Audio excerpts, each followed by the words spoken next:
Everyone, myself Kundan sir with Education Science Coaching Center, subject Biology। आज का topic है Mendel के कार्य का पुनर्खोज, रीडिस्कवरी ऑफ मेंडल्स वर्क।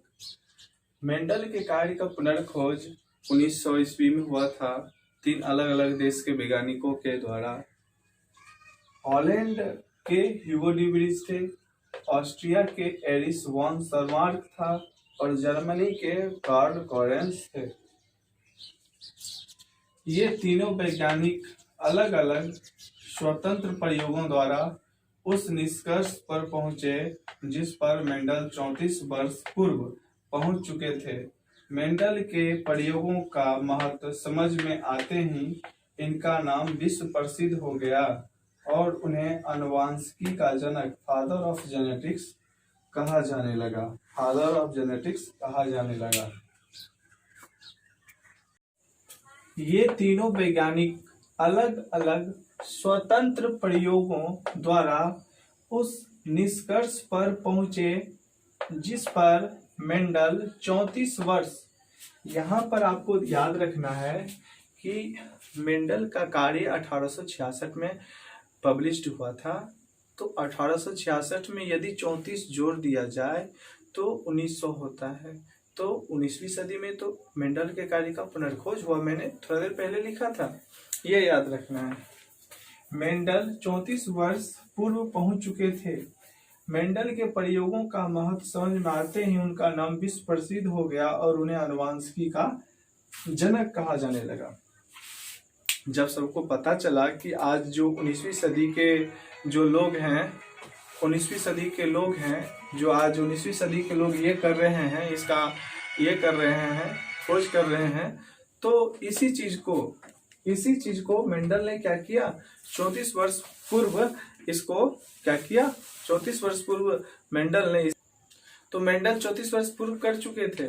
इसलिए मेंडल के इस ख्याति के कारण इन्हें फादर ऑफ जेनेटिक्स कहा जाने लगा। ठीक है, अब हम इसी को इंग्लिश मीडियम में भी लिख देते हैं ताकि जो इंग्लिश मीडियम के बच्चे हैं उन्हें परेशानी ना हो। तो हम इसे इंग्लिश में भी देख लेते हैं। 3 botanists, Hugo de Vries, Carl Correns and Erich von Tschermak independently rediscovered Mendel's work in the same year. A generation after Mendel published his paper, they helped expand awareness of the Mendelian laws of inheritance in the scientific world. इसमें वही कर रहा है कि 3 वनस्पति वैज्ञानिक जो थे, ह्यूगो डी व्रीज थे, कार्ल कॉरेंस और एरिक सेरमार्क था, ये स्वतंत्र पूर्वक मेंडल के कार्य का पुनर्खोज किया। ठीक उसी साल 19वीं सदी में, 19वीं सदी में ये तीनों मिलकर के नहीं मेंडल के जो कार्य थे उसकी खोज की। और generation after Mendel published his paper, और उसके बाद उस पीढ़ी के बाद क्या हुआ कि मेंडल के जो दस्तावेज थे उस पेपर को they help expand awareness of the Mendelian law in inheritance in the scientific world. और उसके बाद जैसे ये तीनों वैज्ञानिक ने मेंडल के पेपर को देखा, मेंडल के पेपर को देखने के बाद उन्हें पता चला कि जो एक्सपेरिमेंट हम तीनों ने मिलकर किया वो अकेले मेंडल 34 वर्ष पहले कर चुका था।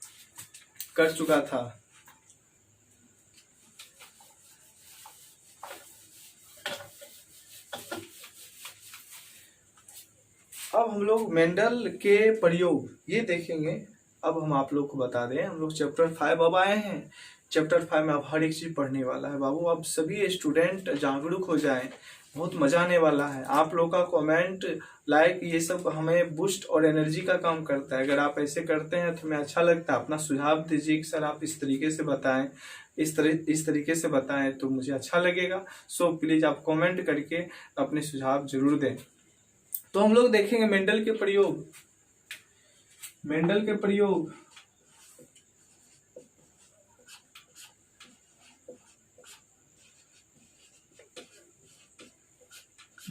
प्रयोग हालांकि मेंडल के प्रयोग लगेगा तो मेंडल के प्रयोग मेंडल ने 2 ही प्रयोग किए हैं, लेकिन ये बहुत ही डीपली हम लोग पढ़ने वाले हैं।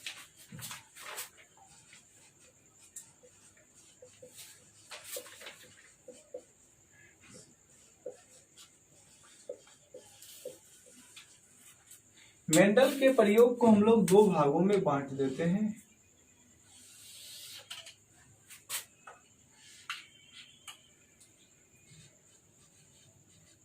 एक संकरण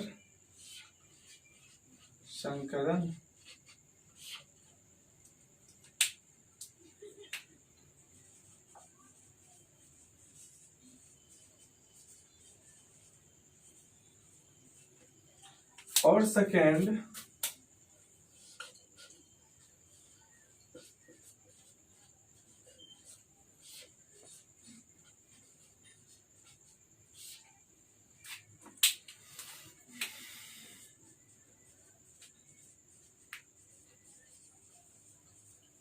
डायब्रिड क्रॉस। तो यहाँ पर यह है कि भाई ये क्या है, एक संकर संकरण द्विसंकर संकरण क्या है। इसे आप जनरली आप डिफिनेशन इस तरह से दे सकते हैं,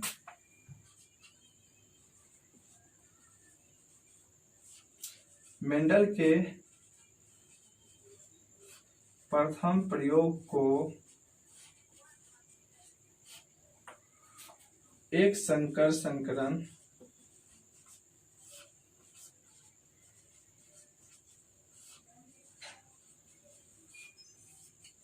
कहा जाता है।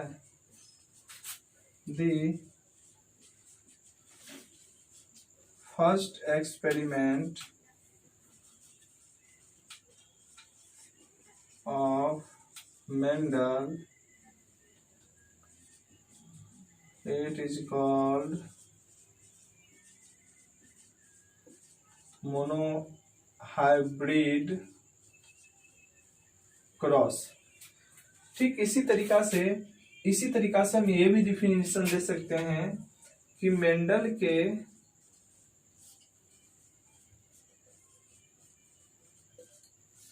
दूसरे प्रयोग को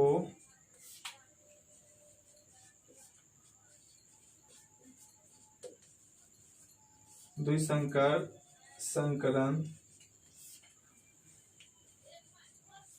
कहा जाता है।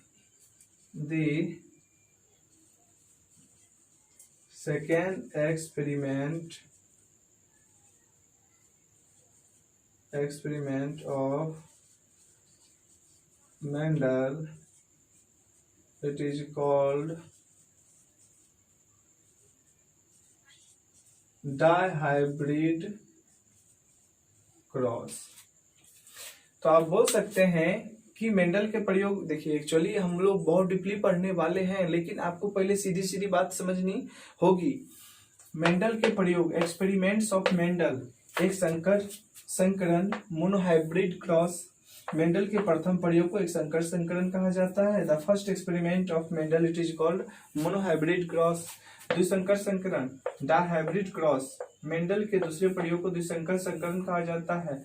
The second experiment of Mendel, it is called dihybrid cross. एक डिफिनीशन अगर आपको समझ में आती है तो सेकंड डिफिनीशन खुद आ जाता है। सो प्लीज आप लोग अवेयरनेस होइए, जागरूक बनिए और ढंग से पढ़िए, क्योंकि आपको लेक्चर डे टू डे मिल रहा है, एवरी डे मिल रहा है। सो प्लीज आपका भी दायित्व बनता है कि सर को थोड़ा हेल्प करें। किस चीज का? तो पढ़ाई का हेल्प।